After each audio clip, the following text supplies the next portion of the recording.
नमस्कार, मैं हूं अंजलि। स्वागत है आप सभी का पेन पॉइंट पर।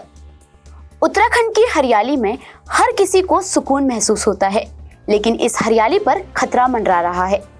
लेंटाना, गाजर घास और काला बांस नाम के 3 पौधे पहाड़ों की जमीन को बंजर बना रहे हैं।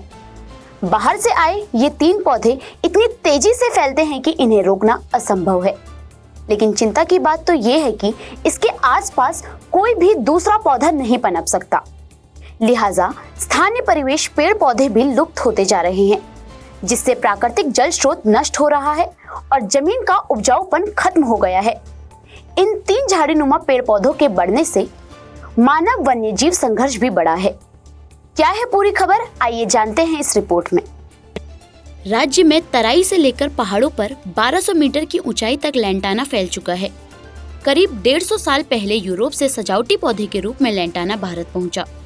यह एक ऐसी झाड़ी प्रजाति है जो अपने आसपास दूसरी वनस्पतियों को नहीं पनपने देती। साल भर खिलने के गुण के चलते यह लगातार फैल रहा है। कॉर्बेट टाइगर रिजर्व व राजाजी टाइगर रिजर्व समेत आबाद इलाकों में भी इस वनस्पति ने बड़ी दुश्वारियां खड़ी की हैं। गाजर घास भारत में 1955 में आई। बताया जाता है कि मैक्सिको से आयातित गेहूं के साथ इसका बीज यहां आया और फिर तेजी से देश के हर हिस्से में फैलती चली गई। इससे अस्थमा, चर्म रोग व कई प्रकार की एलर्जी होती है। अब देश में लगभग 5 लाख हेक्टेयर में गाजर घास फैली हुई है। विशेषज्ञों के मुताबिक इससे फसल का उत्पादन 30 से 40% घट जाता है। उत्तराखंड में मैदानी से लेकर पहाड़ी इलाकों तक यह जिद्दी खरपतवार तेजी से फैल चुकी है। इसे चटक चांदनी, गंदी बूटी, पंथारी आदि के नाम से भी जाना जाता है। गाजर घास के एक पौधे से हजारों बीज पैदा होते हैं, जो इसके फैलने का प्रमुख कारण है।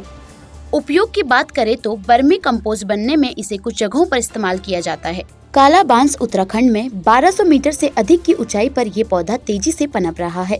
इसके फैलने से भी स्थानीय पेड़ पौधे गायब होते जा रहे हैं। नम जगहों पर खेतों और जंगलों की वनस्पति को यह बड़े पैमाने पर नुकसान पहुंचा रहा है। एक अनुमान के मुताबिक उत्तराखंड के खेतों और जंगलों में लगभग 40% हिस्से में काला बांस फैल चुका है।